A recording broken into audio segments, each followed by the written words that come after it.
നമസ്കാരം. എന്തുകൊണ്ടാണ് കോൺഗ്രസ് നേതാക്കൾ ഓരോ ദിവസവും ബി ജെ പിയിലേക്ക് പോകുന്നത്? അതിന്റെ ഒരു ഉത്തരം എന്താണെന്ന് കോൺഗ്രസ് നേതാക്കൾക്ക് പോലും അറിയില്ലായിരുന്നു. പക്ഷേ ഇന്നലെ കെ പി സി സി കൊച്ചിയിലെ മറൈൻ ഡ്രൈവിൽ സംഘടിപ്പിച്ച മഹാപഞ്ചായത്ത് ആ ഒരു പ്രോഗ്രാമിൽ എല്ലാവർക്കും അതിൻ്റെതായ ഒരു കൃത്യമായ മറുപടി കിട്ടി. എന്തുകൊണ്ടാണ് ഓരോ കോൺഗ്രസ് പ്രവർത്തകനും അല്ലെങ്കിൽ പ്രവർത്തകയും നേരെ കോൺഗ്രസിൽ നിന്നും രാജിവെച്ച് ബി ജെ പിയിലേക്ക് അല്ലെങ്കിൽ നരേന്ദ്രമോദിയുടെ പാളത്തിലേക്ക് പോകുന്നത്? കാരണം എല്ലാ സംസ്ഥാനങ്ങളിലും അടിമുടി തകർന്ന് തരിപ്പണമായിരിക്കുന്ന ഒരു പാർട്ടിയാണ് കോൺഗ്രസ് എന്ന് പറയുന്നത്. ഓരോ സംസ്ഥാനത്ത് തദ്ദേശ തെരഞ്ഞെടുപ്പ് നടക്കുമ്പോഴും അല്ലെങ്കിൽ നിയമസഭാ തെരഞ്ഞെടുപ്പ് നടക്കുമ്പോഴും നേരത്തെ കിട്ടിയ, അതായത് 5 വർഷത്തിന് മുമ്പേ കിട്ടിയ വോട്ടിന്റെ ഒരു കാൽ ഭാഗം പോലും കിട്ടില്ല. ആകെ 1-2 സീറ്റുകൾ മാത്രം കിട്ടി നാണം കെട്ട തോൽവികൾ ഏറ്റുവാങ്ങുന്ന കോൺഗ്രസിനെയാണ് നമ്മൾ ഇപ്പോൾ മഹാരാഷ്ട്രയിലടക്കം കണ്ടത്. അങ്ങനെ പല സംസ്ഥാനങ്ങളും, ബീഹാറിലടക്കം ദില്ലിയിലടക്കം നമ്മൾ കണ്ടത് അങ്ങനെയാണ്.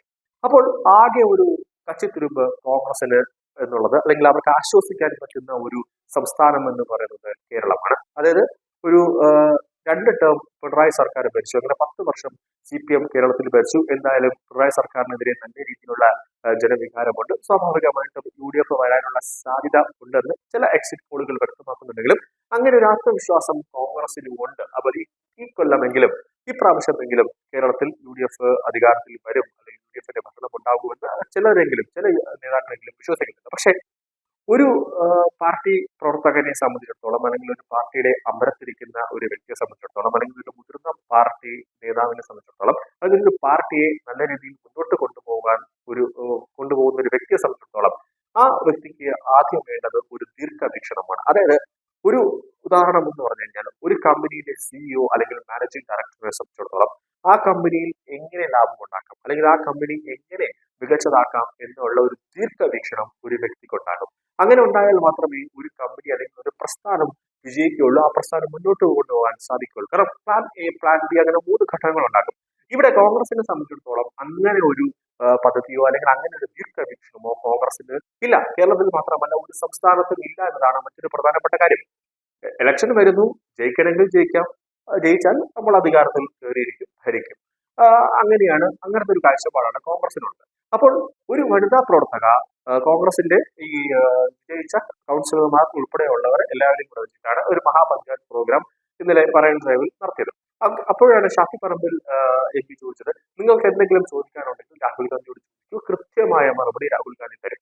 അപ്പോഴാണ് ഒരു കോൺഗ്രസിന്റെ ഒരു വനിതാ പ്രവർത്തക രാഹുൽ ഗാന്ധിയോട് ചോദിച്ചത്, കേരളത്തിൽ കോൺഗ്രസ് അധികാരത്തിൽ വന്നാൽ എന്ത് വികസനമായിരിക്കും താങ്കൾ കൊണ്ടുവരാൻ പോകുന്നത്, എന്തായിരിക്കും കോൺഗ്രസിന്റെ ഒരു ലക്ഷ്യം അല്ലെങ്കിൽ ഉദ്ദേശം എന്നാണ് ചോദിച്ചത്.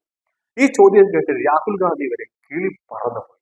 കാരണം വികസനം എന്നൊരു വാക്ക് കോൺഗ്രസിന്റെ നിഘണ്ടുവിലില്ല. അഴിമതി എന്ന വാക്ക് മാത്രമേ കോൺഗ്രസിന്റെ നിഘണ്ടുവിലുള്ളൂ. എങ്ങനെ രാജ്യത്തെ തകർക്കണം, എങ്ങനെ രാജ്യത്ത് ഒരു ജൻസി പ്രക്ഷോഭം കൊണ്ടുവരണം, എങ്ങനെ രാജ്യത്തിന്റെ സമാധാനവും ഐക്യവും തകർക്കണം എന്നുള്ള നിരന്തരമായ ഗവേഷണമാണ് രാഹുൽ ഗാന്ധി നടത്തുന്നത്.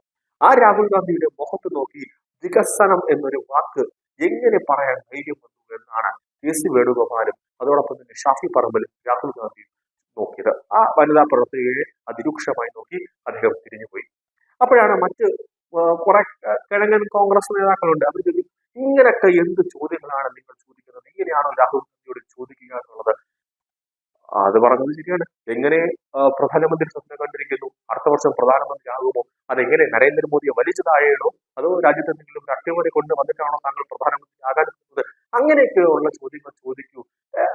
അങ്ങനെയൊക്കെ രീതിയിലാണ് ഈ കോൺഗ്രസിലെ മറ്റ് നേതാക്കന്മാരും അങ്ങനെ പറഞ്ഞത്. മൊത്തത്തിൽ രാഹുൽ ഗാന്ധി അടപടലം നാണം കെട്ട് നാറി ഒരു വനിതാ പ്രവർത്തകരുടെ ചോദ്യത്തിൽ രാഹുൽ ഗാന്ധി നാണം കെട്ട് ഇളഭ്യനായി തൊലി ഉരിഞ്ഞു നിന്നു എന്നതാണ് യാഥാർത്ഥ്യം.